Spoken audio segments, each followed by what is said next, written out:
Jimmy, since we've been doing our coverage on the Amalgam books, the conglomerate between Marvel and DC, we've been doing a bunch of episodes the past month or so. Marvel and DC has officially been kayfabe affected.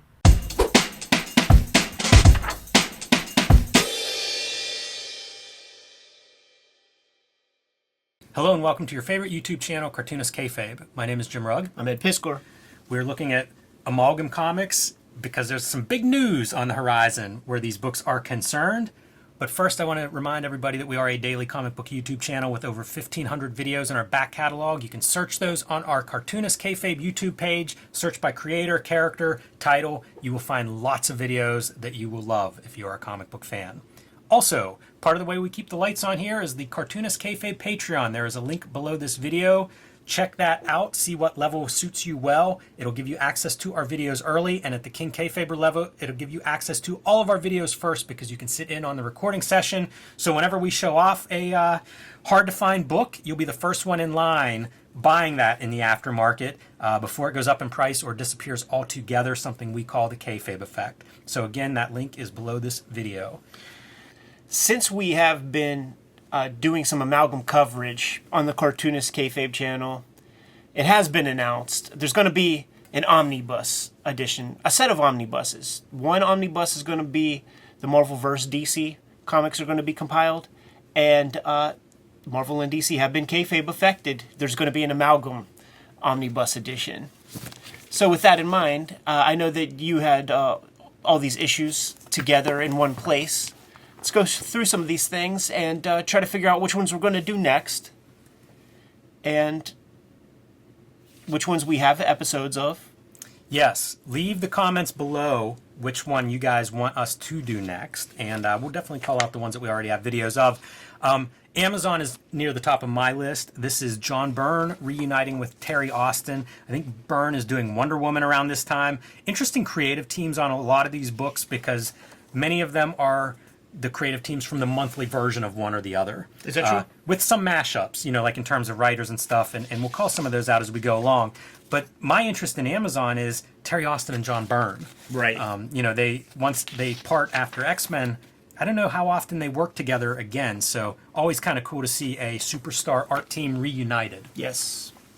And of course, Byrne has history with Wonder Woman, as I said at the time, but also with Storm from X-Men days. So pretty good creator, I think, for that particular book. And, you know, the other thing is probably some mismatches on how creators shape up. So some interesting stuff as we go along. You see Dan Chichester, Scott McDaniel, Derek Fisher on the Assassins book. McDaniel had done Daredevil. So was Chichester. He was the writer. And then I think went over to Nightwing at DC maybe around this time. Mm-hmm. And forgive my brain if I'm way off in terms of who is doing what, you know, because a lot of these books I'm not reading. No, that's right. Just kind of remembering various art teams. Yeah, honestly, he might. I was out of a lot of this. Yeah, he might be on Nightwing at this time, even. Yeah, that's possible. Yeah, but, did quite a bit at both companies. So. Playing with that, he was one of those guys that is the Sin City wannabe style. Yes. Yeah, and you can see Elektra being one of these characters. I believe his run on Daredevil is when Elektra returns from the dead. And it's also when Daredevil gets that real bad costume. This is a book that I often think about us covering just from an art team standpoint. So Larry Hama is writing this. Bill Sienkiewicz is inking it. And, you know, he's one of those inkers in, like, the old school style where if he's inking it, it's kind of a Bill Sienkiewicz art job. Yeah. You know, and it looks like him. The penciler, Rodolfo DiMaggio, a penciler I'm not familiar with. Can't tell you what else he did. But again, put Sienkiewicz on him, and I'll give it a look. Sure. Turns it to Neil Adams style stuff. Yeah, that makes a lot of sense. Yeah. Interesting to see, like, some feathered lines, something I don't really think of when I think of Bill Sienkiewicz. I think of a scratchy pen and some different expressive marks. Yeah. But I mean, variety. It feels like he's going, you know, Dick Giordano or something, trying to capture that that Neil Adams Batman era. Also, Bat Thing, like, I'm not even positive what is being joined up here. I mean, is it Man Thing? And Man Bat. Yeah. It's so funny because there's so many bat somethings and there's so many somethings. Right. So, you know, you can almost take your pick of who's being teamed up in what way here. Shit, yeah, it could be Swamp Thing and Man Thing. Yes, exactly. Well, I guess it's not intercompany at that point then. Sure. I got this one. Yeah, this is Carrie Nord is your artist here for Bruce Wayne, Agent of S.H.I.E.L.D. And Carrie Nord, probably around this time, having a run on Daredevil that's being celebrated. Would probably go on, I'd say his biggest thing maybe is Conan at Dark Horse, was something that he's very celebrated for. But Chuck Dixon is your writer, who was not the writer on the Carrie Nord Daredevils. Right. But he was a Batman writer, so we have, Bruce Wayne Yes. is his connect. And certainly a veteran comic book writer who's written so much stuff. Mark Pennington on your inks. Pennington is interesting because he showed up in that G.I. Joe omnibus we were checking out, man, and did a whole bunch of G.I. Joe character designs. I think Carrie Nord is a guy, if you look at his art now, it's probably going to look a lot different than this. I think he's evolved a lot over time. That said, I think this looks pretty good. Like, look at the lighting on that face. I'm going to call out the ones that I was able to buy because it was the time of the newsstand market, and all the popular ones were taken. So, like, this is one I was able to find on the regular racks. There was no, what's the Batman one? Dark Claw? Yeah, there was no Dark Claw. There was, like, all the big shit disappeared. It never really made it to Giant Eagle. Right. John Ostrander, Cam Smith is your inker, and Gary Frank is your penciler for the Right. creative team here. It's so funny, too, like, Bullets and Bracelets. So that's Punisher and Wonder Woman. Like, how, it's so bizarre. This feels like a book maybe Chuck Dixon ought to be writing. But I feel like there's already been, like, Wonder Woman's with that Amazon stuff. So this might be like that Lana, like the Teen Titans Wonder Woman girl. You know what I'm talking about? Yes, and that's possible. It's also, there were 2 volumes of this. I think this was a 95 and then a 96. This is the OG. Is it? I think so. This is April 96. So I'm not sure, maybe it's 96, 97, but it was a big enough hit that they did it again the following year. And in a weird way, I wouldn't mind it if they had done this like every year. You got to increase your pixel count whenever you're coloring inside the black lines, or else you get that little flare thing. They're lucky it's only in this word balloon and not all over the page. 'Cause Well, that can happen. that's how you can tell that they just didn't increase Yeah. the pixel count on that one spot. It's not a registration the issue. trapping. Yeah, whatever that's called. Yeah. See, this is one I was able to get. This is one that I think people think John Byrne is involved with, because we would get that comment on some of these, and it's like, he didn't do the Fantastic Four mashup in this, but that's something. Yeah, so this is 1997, so it would have been 96, 97 would have been the 2 years that they ran this. And Carl Kessel, writer, Tom Grummett, Alvey inking, and actually, I like Tom Grummett. I think do he too. would do Robin. Was he doing Robin? Yep. Yeah. Yep, I think he's such a solid artist and could tell a story super great. The way he built this character is pretty fantastic. But he just doesn't have that razzle dazzle finish at the end, which I don't mind. But that's the thing that prevents you from becoming like a top 10 artist to like the Wednesday Warrior crowd. Look at the amount of verbiage. Who's the writer? Carl Kessel. But I think what happens in a few of these books that I've read have the problem of trying to fit in a whole lot of information in one issue. Right. And it looks like that may be what's happening with this one. Just have a fucking adventure, man. The other thing that's funny, almost no black spotting in this book. Yeah, interesting. I think that might be a mark of Grummett, to be honest. Dude, that's a fucking badass Galactus. Yeah. And the conceit of Kirby's original Fantastic Four mashed up with his Marvel Fantastic Four, no-brainer. Yes. Yeah, you know what? Whenever you put it that way, you mean the Kirby Challengers of the mashed Unknown, up yeah. with Kirby FF. In that way, like, again, it would have been kind of cool if Marvel and DC did do this more regularly rather than just twice and done, because that's something that would be really fun to see explored by some of these artists that lean more into the Kirby style. Yeah, get some Ladrone on that or something. Yes, yeah, that'd be amazing. So here's Dark Claw Adventures. Dark Claw, I think, was one of the bigger hits out of this run, and you would see that because there are 2 Dark Claw books. Yeah. So they kind of ran this back both years. We got a video of this. We do, and it's fantastic. I think we compare it to Faust. It's very Right, Faustian yeah. in terms of design, but a good art team. So you have your Dark Claw Adventures in that animated style. And again, as Ed said, we do have a video on this one. You can go check that out in depth. And Ty Templeton was doing the Batman Adventures. He's a good cartoonist, man. Yeah, he is. And Jim Ballant, who was doing Catwoman for like 70 or 80 issues, does the Dark Claw more traditional universe style. And I think his style fits this book really well. What's interesting, too, is that Hama was was writing Wolverine for a bunch of years here, and eventually he and Scott McDaniel will be the collaborators on Batman. Like, I started picking up Batman comics whenever Hama jumps over there and it's Scott McDaniel on board. It's much maligned, a bunch of issues. There's like a land shark bad guy that a lot of people diss and stuff, but I grabbed that stuff religiously for a little while, and honestly, it's the first when there would be fill-ins, it would be the first Brian K. Vaughan comics I ever read were in there, and I think the first Greg Rucka comics that I ever read were in there. You don't always see that. So we have covered these in another video. Go watch that video. Don't post comments that we should cover Dark Claw. Right. It has been covered, as has Doctor Strange Fate, which I think we kind of both think maybe the best drawn of all of these books. And Ron Marr's writing, Jose Luis Garcia Lopez penciling, and Kevin Nolan on inks. And boy, those are two all-star artists. Yeah.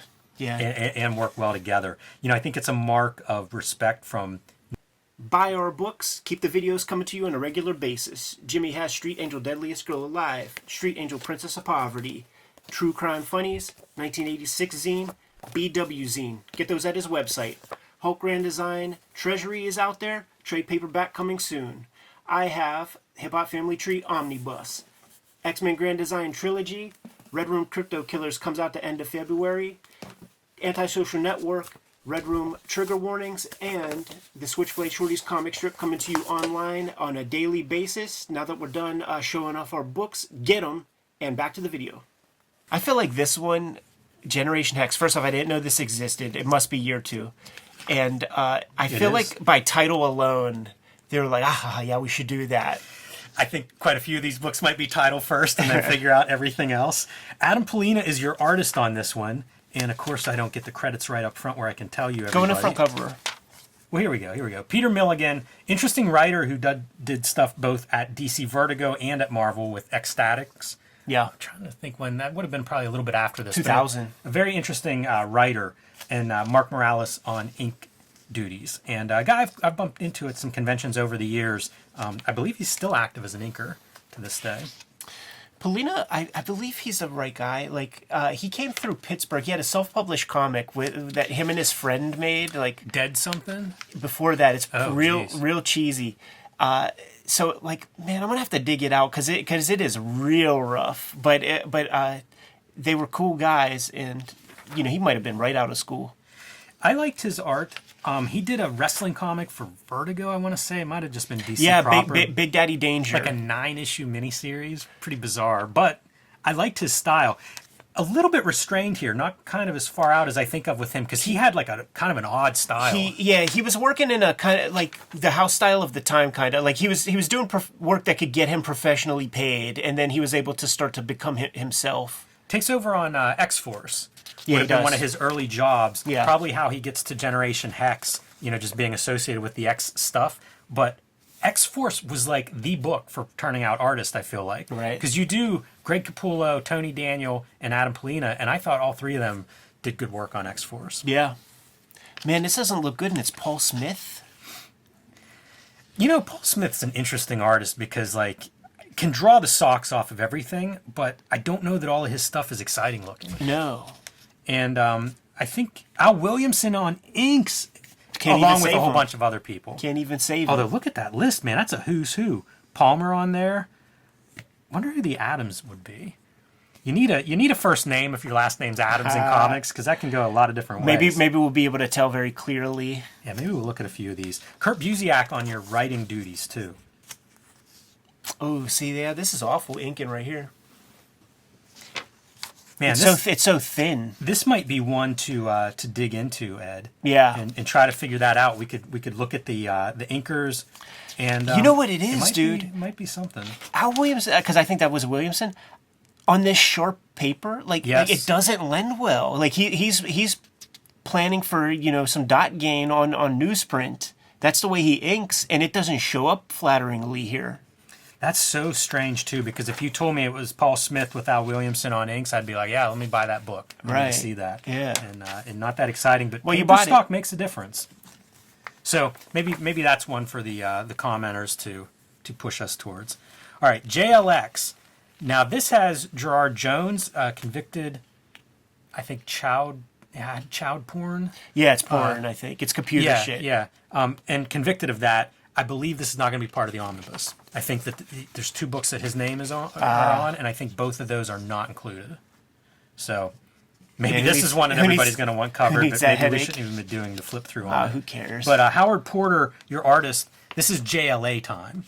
A big book. But check this out. Like, go to the, like, so the X is like Age of Apocalypse looking dudes or something. I don't know, man. Look at that. Look at that face. That's that's super soldier character. So so this is like Avengers, dude. It's supposed to be like Captain Marvel. Good luck untangling because this is one that I'm not going to know anybody. Yeah, see, it's this where I'm like, is that like Age of Apocalypse type shit? And then you'll see guys like this, which it looks like that's just Impulse. Yeah, it does. Yeah, maybe a slightly different color version, but Aquaman also looked like just Aquaman. Some funny looking faces. Look at that face. Yeah, who's the artist? Howard Porter. Dark Claw in here. That's bizarre. That is wild drawing. Whatever power she is, I guess, exerting. Right. Man, I dig that. That's really cool. It almost looks like when you would put a piece of paper on a photocopy machine and like turn it while it's doing its scan. Right. Really like that. I'm surprised that has not been adopted for some superheroes' powers. This also feels like pity Howard Porter having to draw 45 different I know, right? freaking characters, man. That is no fun. Yeah. So the X is just X-Men? I guess so. You're asking me like I know the Oh my answer to goodness, this yielded 2? Yeah, you betcha, man. Jesus fuck. Of course, JLA and X-Men, of course. Both years are going to get one of these. Again, why are you guys hiding your credits? Yeah, just go through it. Priest, Jimenez, and Rodriguez are your creative team. And this is another one, like, I do not... Man, no envy on the guys who have to draw the 50 mashup characters. Imagine just the character sheets that you would get to try to be on... I hesitate to even say model, but to make sense of this. Yeah. Same deal with the writer. Like, you're doing a one-shot with this many characters that are mashed up. It just seems hard to... I don't know how you would do that successfully. Right. This is what I was able to scoop up. So it's like Metal Men and Magneto. Strange. Tom Pyre, writer, Barry Kitson, penciler, Dan Panosian, inker. So this would be the time when slowly, like the Rob Liefeld books are becoming less and less, because you'll see Jeff Matsuda show up in one of these for sure, Dan Panosian. So the studio can't support all the talent that they procured early on, and they start doing Marvel works and DC works.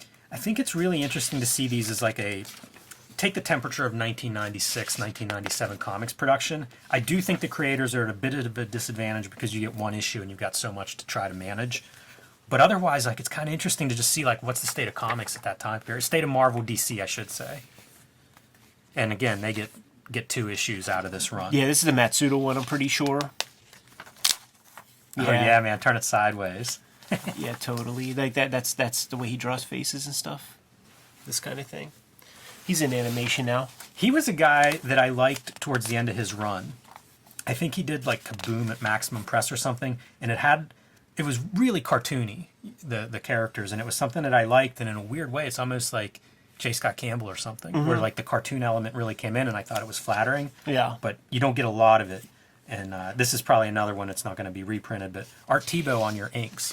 So kind of that Rob Liefeld, Jim Lee, early 90s pedigree, totally, art-wise. Totally.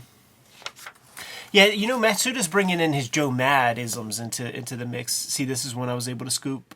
Salvador LaRocca on your color. Funny that some of them have the creator names on the cover and this one does not. And of all the bizarre mashups, this is Flash and Ghost Rider? Yeah, I guess. I mean, not a lot of Flash. Oh, no, it's a... Vengeance? Well, Demon would be Etrigan. Oh, yeah. Speed Demon. And then, who's Quicksilver? Yeah, that's a little flashy logo, right? Do you think it's like Quicksilver, Flash, Quicksilver Ghost has a Rider, Flash logo. and Demon? Yeah, maybe all of them? Yeah, that's a pretty so bad... much. Howard Mackey's your writer, so that he's would be a Ghost connection Rider to guy. Ghost Rider. Yeah. Al Milgram is your inker. Well, you know what? They don't say that. They say art is Salvador LaRocca and Al Milgram. And James Felder, co-writer. Felcher? Felder. No. I'm just being naughty. Oh, gotcha. This is a lot happening. Mr. Miracle mashup of some sort. Blob combined with somebody. Yeah. Blaze Allen. Johnny Blaze and Barry Allen. So it is Flash and Ghost Rider. But it could be those other things too. With a little piece of Etrigan put into it. Right. That's real dumb. Look at how much drawing is like... Look at how much photoshopping is done. Yeah. Look at that weird shit. But there's a lot. You know, like I mentioned, a lot of words on these pages, but also like a wild amount of... You're drawing a lot of characters. Yeah. I saw the word Etrigan. There you go. Spider-Boy. This is one I was able to scoop. This is a 96 one, and Carl Kessel is your writer co-inker with Gary Martin over top of Mike Ringo, penciler. So Ringo, a beloved artist who passed too soon, but a chance to see some of his artwork in this. And this was one of the books that I always heard was good in this group. I love the costume. Like, it works so well. Yeah, when you think of all of the Spider-Man iterations that are out there, it kind of feels like this plugs right in. Certainly for that time period, because, like, you remember the Superboy comic from that time with the little leather jacket? Like, that went over. Yeah. Yeah, I think that's coming up in some Wizard coverage. Talk of Superboy. Thor Ryan. All right. John Romita Jr. doing straight-to-pencil reproduction, 1997. Pretty early for straight-to-pencil. No explanation why. We asked him about it when we talked to him, and this is a book that we covered. Yes. So if you guys want to see more in-depth, I think this is a kind of a standout. I think it's a really good fit with Keith Giffen and John Romita Jr. doing this. And they say digital inks, but I think all that is blowing up your levels so that it's kind of like a black line instead of gray. Yeah, that was a term for just bumping up levels. Yeah, the early days of this.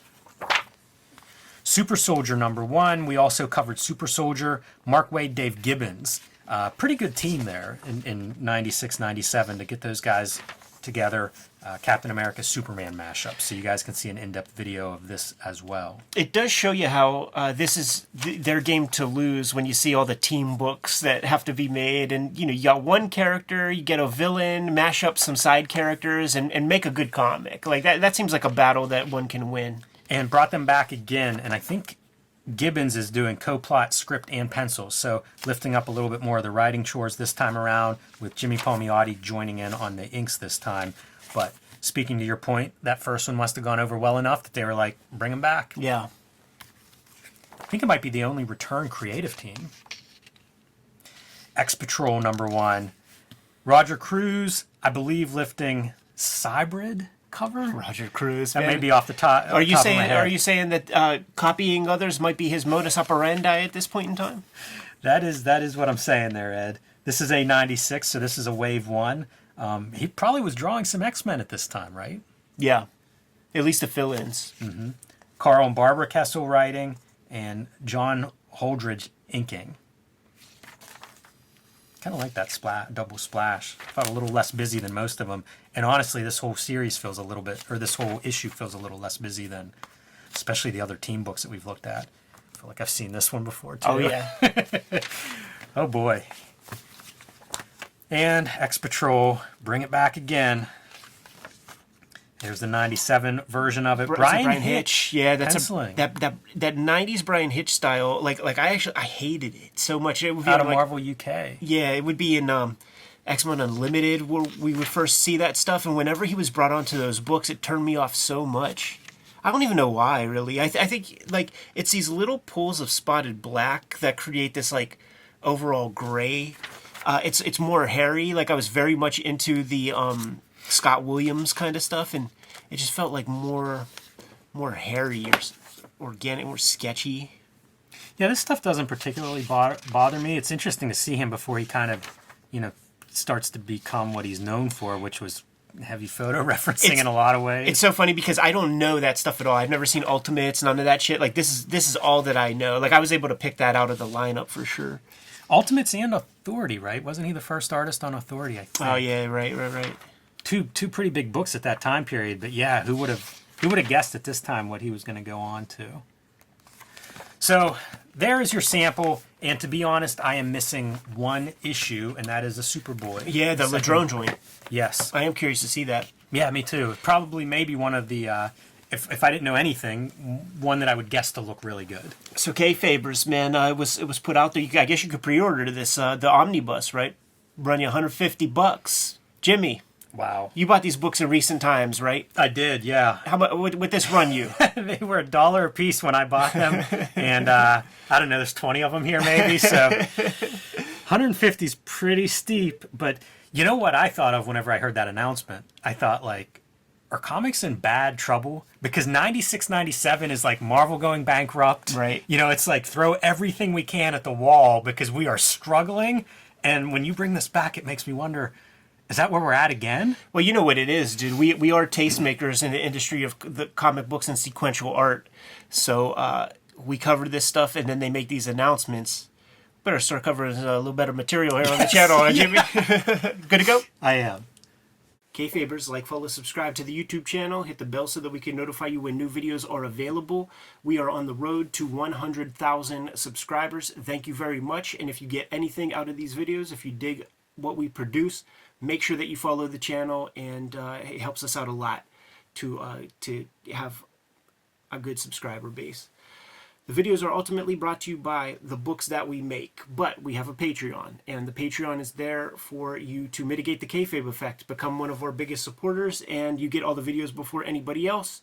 You also have access to the live stream recording session as we produce these videos. Link in the description below for the Patreon.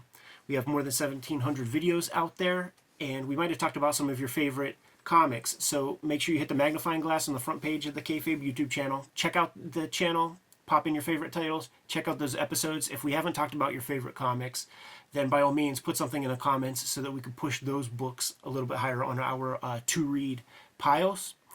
Ultimately, the videos are brought to you by the books that we make. Right now, I've been working on Switchblade Shorties, which is my daily comic strip. You can find it on all of our social media platforms, the Kayfabe stuff, my own personal social media platforms, Twitter, Facebook, Instagram. There's a dedicated Switchblade Shorties Instagram, and it's also on Webtoon in its full archive. The Hip Hop Family Tree Omnibus is going quick, and it is $45 on Amazon at the moment. So scoop it up if you haven't. It's almost freaking half off, so you can't beat that with a stick. Best book I made to date. X-Men Grand Design Trilogy trade paperback. Contains all of my X-Men Grand Design works. It's the one place where you could get it all inside of one handy-dandy cover. Red Room Crypto Killers is coming out at the end of February, part of a trilogy of trade paperbacks, but you don't need to start with the first one because each contains 4 self-contained stories. So if you grab this first, Crypto Killers, then at a later time you could read the Antisocial Network or Trigger Warnings. Jimmy, why don't you let the people know what's out there? I have Street Angel, Deadliest Girl Alive, and Street Angel, Princess of Poverty, both available right now from Image Comics. These are also self-contained totally. One is black and white, one is full color. The Homeless Ninja on a Skateboard, perfect for the action comics or superhero comics fan in your life. The big news for me is the self-published comics, True Crime Funnies, the 1986 zine, and the BW zine celebrating the 80s black and white explosion. These are self-published. You can get them on my website, jimrugg.com, or my Patreon, patreon.com/jimrugg. They've been out of print and unavailable. They will be back and available March 6th. So if you missed those, March 6th, you can pick those up. And Hulk Grand Design. This is a treasury-sized edition, out of print. However, the trade paperback coming out in May this year, and that is available now for pre-order. So let Marvel know they need to keep these things in print by pre-ordering that one wherever you pre-order books. The books are the most important way to kind of keep things on the tracks. But there are some direct ways to support Cartoonist Kayfabe. Jimmy, let the people know. Subscribe to the Cartoonist Kayfabe e-newsletter at the links below this video. You can also pick up Cartoonist Kayfabe t-shirts, merchandise, hats, stickers, and more at our spread shop. That link is also under this video. There you have it. Make sure you subscribe to the channel, support the channel, keep the vids rocking. Jimmy, give them final marching orders, and we'll be on our way. Read more comics.